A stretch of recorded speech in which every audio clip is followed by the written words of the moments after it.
சாண்டில்யனின் ராஜதிலகம். அத்தியாயம் 44. புதிய ஆபத்து. காஞ்சியின் பெரிய கொல்லன் சந்துகன் வீட்டை அடைந்ததுமே உட்புறத்தில் விபரீத அமைதி நிறை கிடந்ததையும் விடிவிளக்கு ஏதும் கூட வெளிப்புறத்தில் தெரியாததையும் கண்டவுடனே பெரிதும் சந்தேகத்தின் வசப்பட்ட பல்லவேளவன் மிகுந்த எச்சரிக்கையுடனே கதவை திறந்தான். ஆனாலும் மிக மெதுவாகவே சந்துகன் பெயரை உச்சரித்தான். ஆனாலும் உள்ளே காலடி வைத்த போது கூட அதிக ஜாகிரதையுடன் வாசற்படியை தாண்டினான். ஆனாலும் அத்தனை எச்சரிக்கையும் பயனற்று போகும் முறையில் போர்வீரன் ஒருவனின் வாள் தன் கழுத்தை தடவுவதை கண்டதும் தண்டி மகாகவி நினைத்தது போல் ஸ்ரீ ராமபுண்ணிய வல்லவர் கண்களில் மண்ணை யாரும் தூவிவிடவில்லை என்பதை புரிந்து கொண்டான். ஆனால் எந்த அபாய நிலையையும் பொருட்படுத்தி பழக்கமில்லாத காரணத்தால், யார் நீ? சாதுக்கள் மீது வாள் நீட்ட யார் கொடுத்தது அனுமதி என்று சற்று உஷ்ணத்துடன் அலட்சியத்துடன் கேட்டான் பல்லவேளவன். இந்த கேள்வியை சற்றும் எதிர்பாராத காரணத்தாலோ என்னவோ வாளை பிடித்திருந்த வீரன் கூட வேறொருவனை விழித்து, சரி, விளக்கை ஏற்று, இவன் யார் என்று பார்ப்போம் என்று உத்தரவிட்டான். ஆனாலும் தனது எச்சரிக்கையை மட்டும் சிறிதும் தளர்த்தாமலும் வாளின் நுனியை சிறிதும் இளவரசன் கழுத்தை விட்டு அகற்றாமலும் நின்றபடியே நின்றான் உள்ளிருந்தவன். கூடத்து விளக்கை ஏற்றியதும் அதன் வெளிச்சம் பல்லவேளவன் முகத்தில் விழவி வாள் பிடித்த வீரன் சிறிது குழம்பவே செய்தான். தன் வாள் வடக்கத்தி கோசாயி ஒருவன் கழுத்தை தடவி நிற்பதை கண்டதும் அவன் குழப்பம் அதிகமாயிற்று. பிரமையும் பன்மடங்கு அதிகமாகவே, நீ யார்? உண்மையை சொல் என்று கடுமையுடன் கேட்கவும் செய்தான். ஹரே ராம் மகாதேவ், இதென்ன கேள்வி என்று முகத்தில் எழுச்சியை காட்டிய இளவரசன் அதே சமயத்தில் தன் கூறிய கண்களை கூடத்துக்குள்ளும் செலுத்தினான். கூடத்தின் நடுத்தூணில் சந்துகன் கயிறு கொண்டு பிணைக்கப்பட்டிருந்தான். அவன் வாயிலும் துணி திணிக்கப்பட்டிருந்தது.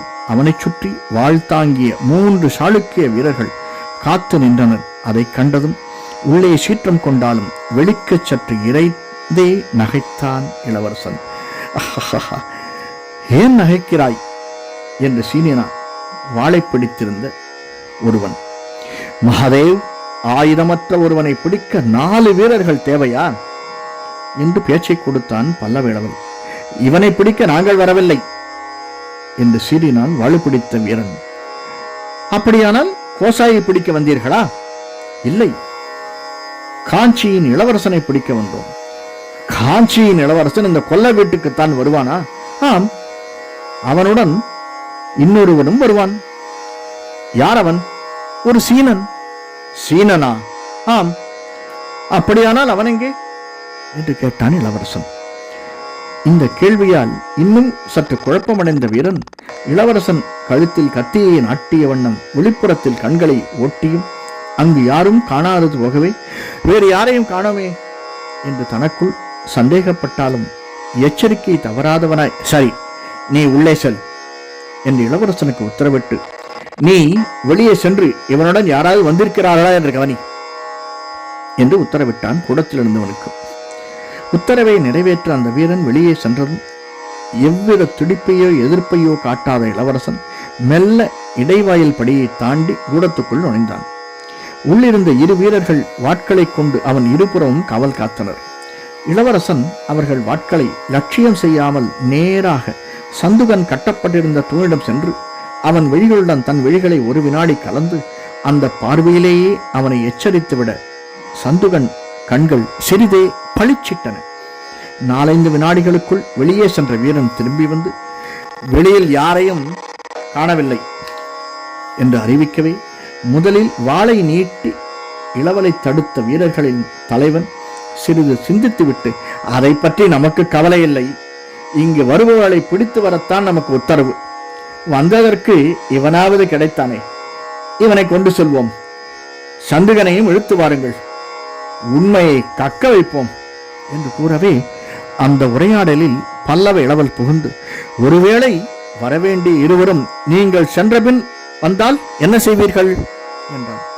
இதனால் வீரர்கள் குழப்பம் அதிகமாகவே, ஆமாம், இவன் சொல்வதிலும் அர்த்தம் இருக்கிறது, சற்று பொறுத்திருந்து பார்ப்போம், இவனையும் பிடித்து எதற்கும் அந்த இன்னொரு தூணில் கட்டுங்கள் என்று மற்றொரு உத்தரவை பிறப்பித்தான். இளவரசனின் முகத்தில் இகழ்ச்சி அதிகமாக படர்ந்தது. கோசாயை தொடுகிறீர்களா நாளைக்கு நீங்கள் சிறையில் இருப்பீர்கள். நாளைக்கு நேரே நானே சென்று அரண்மனை ஆராய்ச்சி மணியை அடித்து ஸ்ரீ ராமபுண்ணிய வல்லபரிடம் முறையிடுவேன் என்று சற்று அதட்டியும் மிரட்டியும் கூறினான். ஸ்ரீ ராமபுண்ணிய வல்லபரின் பெயரை கேட்டதும் அதிர்ச்சி அடைந்த வீரர்கள் தலைவன் ஒரு வினாடி திகைத்தான். ஆனாலும் மறு வினாடி சமாளித்துக் கொண்டு, அவர் உத்தரவைத்தான் நாங்கள் நிறைவேற்றுகிறோம் என்று கூறுகையில் அவன் கண்கள் திடீரென பளிச்சிட்டன. இளவரசனை ஆராய்ந்த அவன் கண்கள் கோசாயின் உடைக்குள் ஏதோ தடிப்பாக தெரிவதைக் கண்டு, இது என்ன உன் உடைக்குள்ளே என்று வினவிக்கொண்டே இளவரசன் வாள் இருந்த இடத்தில் கையை வைத்தான். அடுத்த வினாடி மின்னல் வேகத்தில் நிகழ்ச்சிகள் தொடர்ந்தன. வாளை விட்டு வீரன் கையை விலக்கி தன் வாளை சோதனை செய்ய முற்பட்ட வினாடி இளவரசனின் எஃகு போன்ற வலதுகரம் முஷ்டி பிடித்த வீரனின் முகவாய்க்கட்டையில் பாய்ந்தது. ஏதோ இரும்பு உலக்கை பாய்ந்து விட்டது போல் அடியால் தலை தவறிய அந்த வீரன் நிதானிப்பதற்குள் இளவரசன் வாள் கோசாயி உடைக்குள் இருந்து வெளிவந்து அவன் மார்பை தடவிக் கொண்டிருந்தது. இதை கேட்ட மற்ற 3 வீரர்களும் உருவிய வாழ்வுடன் இளவரசனை நோக்கி வர, சற்றும் அசையாதீர்கள், அசைந்தால் உங்கள் தலைவன் உயிர் சிட்டுக்குருவி போல் பறந்துவிடும் என்று இளவரசன் குரல் இரும்பு சலாகை உரையும் தொனியில் வெளிவந்தது. உருவிய வாழ் பிடித்த வீரர்கள் அசைவற்று நின்றனர்.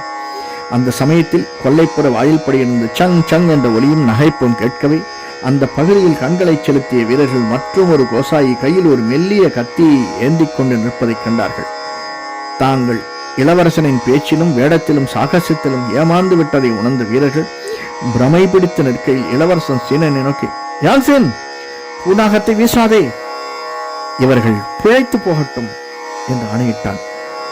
அந்த ஆணை பரம விசித்திரமாக இருக்கவே வீரர்கள் தலைவன் கேட்டான், பூனாகமா? அதென்ன? அந்த சிறு கத்தியில் விஷம் தீட்டப்பட்டிருக்கிறது. அது யார் மீது பாய்ந்தாலும் அவன் ஆயுள் இந்த உலகை 3 நாட்களுக்குத்தான் இருக்கும் என்று விவரித்துவிட்டு மற்ற வீரர்களை நோக்கி, வாட்களை கீழே எறிந்து விடுங்கள் என்று உத்தரவிட்டான் பல்லவேளவன். வேறு வழியின்றியும் தங்கள் தலைவன் உயிர் இளவரசன் கையில் இருந்ததையும் கண்ட வீரர்கள் வாட்களை கீழே எறிந்தனர். அந்த வாட்களை பொறுக்கி ஒரு மூலையில் போடும்படிக்கும் வீரர்களை ஒருபுறமாக ஒதுங்க நிற்க வைக்கவும் இளவரசன் உத்தரவிட ஆணையை வெகு சீக்கிரமாக முடித்தான் யாங்சின். பிறகு தூணில் இருந்த சந்துகனும் விடுவிக்கப்படவே இளவரசன் மேற்கொண்டு விடுவிடு என்று உத்தரவிட்டான். இவர்கள் புறவின் வாயில் இல்லாததால் பின்புறம் இருக்கட்டும், நமக்கு புறவிகள் இருந்தால் சரி, இல்லையேல் இவர்கள் புறவைகளில் 3 எடுத்துக் கொண்டு விடுவோம். ஒரு புறவையை அவிழ்த்து விரட்டி விட்டுவிடு. இளவரசன் ஆணையை நிறைவேற்றச் சென்ற சீனன் வெகு துரிதத்தில் திரும்பி வந்தான். யாங்சென், இவர்கள் உடைகளை களைந்துவிடு என்று இன்னொரு உத்தரவையும் பிறப்பித்தான்.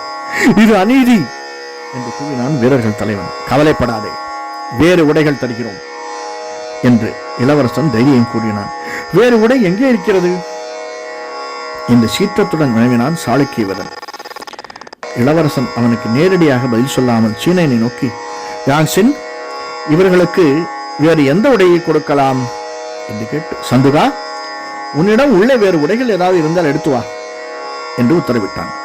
உள்ளே செல்ல முயன்ற சந்துகனை ஷங் ஷங் என்ற ஒலி கிளப்பியும் வேண்டாம் என்றும் சைகை காட்டி தடுத்தும் சீனன் பல்லவேளையை நோக்கி, யசமான், வேறு உடை எதற்கு? இவர்களை பாருங்கள், சற்று முன்பு இருந்ததற்கு எத்தனை சாதுக்களாகிவிட்டார்கள் என்று கூறி விஷமப்பண்ணையை செய்தான். ஓ, அப்படியானால் இளவரசன் துவங்கியதும், வீரர்கள் சாதுக்கள் உடை அணிவது சகஜமாகிவிட்டது. இளவரசனான தாங்களே சாது உடை தரித்திருக்கும் போது இவர்களுக்கு நமது உடையை கொடுத்து விடலாமே. கோசாயி உடை இவர்களுக்கு வெகு நேர்த்தியாயிருக்கும் என்று யோஜனை சொன்னதோடு இல்லாமல் அதுவரை மிகவும் கஷ்டப்பட்டு சகித்துக் கொண்டிருந்த நீண்ட கோசாயி உடையையும் தலைக்குள்ளாயையும் கழற்றினான். அடுத்த சில வினாடிகள் சாளுக்கிய வீரர்கள் இருவர் உடையை கழற்றி தனது உடையையும் இளவரசன் உடையையும் வீரர் தலைவனுக்கும் இன்னொருவனுக்கும் அணிவித்துவிட்டு சற்று எட்ட நின்று பார்த்து மகிழ்ச்சி புன்முறுவல் செய்தான்.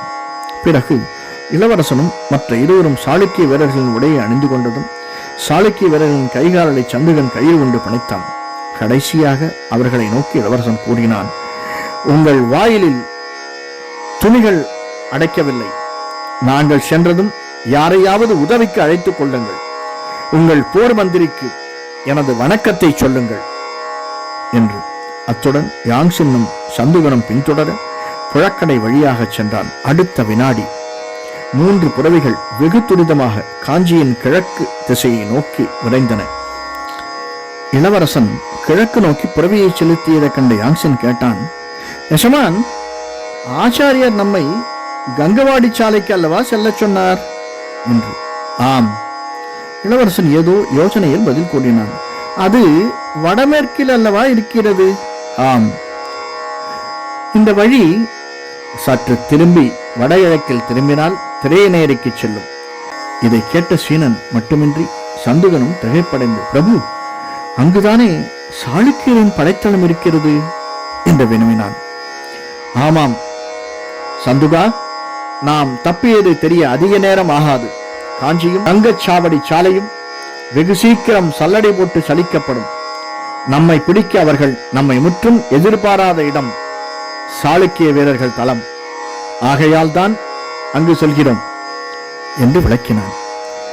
அங்கு நம்மை யாராவது அடையாளம் கண்டுகொண்டால் என்றான் யாங்சின். யாங்சின், சாளுக்கிய வீரர் படை சுமார் 1,00,000 கொண்டது. பல பகுதிகளாக பிரிந்து கூடாரங்களில் தங்கியிருப்பார்கள். ஆகையால் யார் இன்னார் என்பதை தெரியாது. தவிர என்னை எந்த சாளுக்கிய வீரன் பார்த்திருக்கிறான்? உன்னை அடையாளம் கண்டு கொண்டால் தான் அபாயம். நீ எப்பொழுதும் என் பின்னால் வா, தலையை மட்டும் தூக்காதே என்று கூறினான். பிறகு பேச்சு ஏதுமில்லை மூவரிடமும். புறவிகள் வெகு துரிதமாக சென்றபடியால் 3ஆம் ஜாம இறுதியில் ஒரு காத தூரத்தை கடந்து திரையநேரிக்கு இளவரசன் வந்ததும் புறவியை சற்று நிதானமாக நடத்தினான். திரையநேரி அலைபாய்ந்து கடல் போல் சப்தித்துக் கொண்டிருந்தது. அதன் நீண்ட அகன்ற கரை எங்கனும் கூடாரங்களும் ஓலை வீடுகளும் கண்கண்ட தூரத்துக்கு காணப்பட்டன. கரைக்கு கீழ் இருந்த நெடும் சாலையை அடுத்திருந்த பல இடங்களில் வீடுகளில் படைத்தலைவர்கள் இருந்தார்கள். எங்கும் பந்தங்கள் எரிந்து கொண்டிருந்தன. அன்றியும் பலமான காவலும் இருந்தது. வாளேந்திய வீரர்கள் அந்த நெடுஞ்சாலையில் குறுக்கும் நெடுக்கும் போய்க் கொண்டிருந்தார்கள். இளவரசனும் மற்ற இருவரும் சாளுக்கிய உடையில் இருந்ததாலும் அவர்களும் ஆட்களை விடுவிச் சென்றதாலும் அவர்களை யாரும் தடை செய்யவில்லை. கூடிய வரையில் திரையநேரி பாதை முழுவதையும் கடந்து அது சாளுக்கிய நாடு செல்லும் நெடுஞ்சாலைக்கு வந்தது. எதிரே வந்த 3 சாளுக்கிய வீரர்கள் அவர்களை நிறுத்தி, எங்கே செல்கிறீர்கள்? இந்த பக்கம் காவல் புரிய உத்தரவில்லையே என்று வினவினார்கள். உத்தரவு இருக்கிறது என்றான் இளவல். எங்களுக்கு உத்தரவில்லையே என்ற அந்த சாளுக்கிய வீரன், வாருங்கள், எதற்கும் 3ஆம் பிரிவின் படைத்தலைவரை கேட்போம் என்று அழைத்தான். அபாயம் நெருங்கிவிட்டதை சீனனும் சந்துகனும் உணர்ந்தார்கள். ஆனால் இளவரசன் மட்டும் எந்தவித பதற்றையும் காட்டவில்லை. நாங்கள் வருவதற்கில்லை. எங்களுக்கு 3ஆம் பிரிவிலோ எந்த பிரிவிலோ அலுவல் இல்லை என்றான் நிதானமாக. அப்படியானால் யார் உத்தரவின் பேர் செல்கிறீர்கள் என்று சீத்தத்துடன் வினவிய வீரன் வாளை குறுக்கே நீட்டி இளவரசனை மடித்தான். இளவரசனின் இதழ்களில் இகழ்ச்சி புன்முறுவல் அலும்பியது. அகற்று உன் வாளை, இல்லையேல் உன்னை இப்பொழுதே சிறையில் தள்ள ஏற்பாடு செய்வேன். ஸ்ரீ ராமபுண்ணிய வல்லபர் ஆணையில் செல்லும் வீரர்களை தடுக்க இங்கு யாருக்கு அதிகாரம் என்றதும் அந்த வீரன் வாளை அகற்றி, இதை ஏன் முன்னமே சொல்லவில்லை என்று வினவினான் குரலில் அச்சத்தை காட்டி. சொல்ல அவகாசமில்லை என்று அவன் சீறிக்கொண்டிருந்த போது இன்னொரு பெருத்த அபாயம் அவர்களை நோக்கி வந்து கொண்டிருந்தது.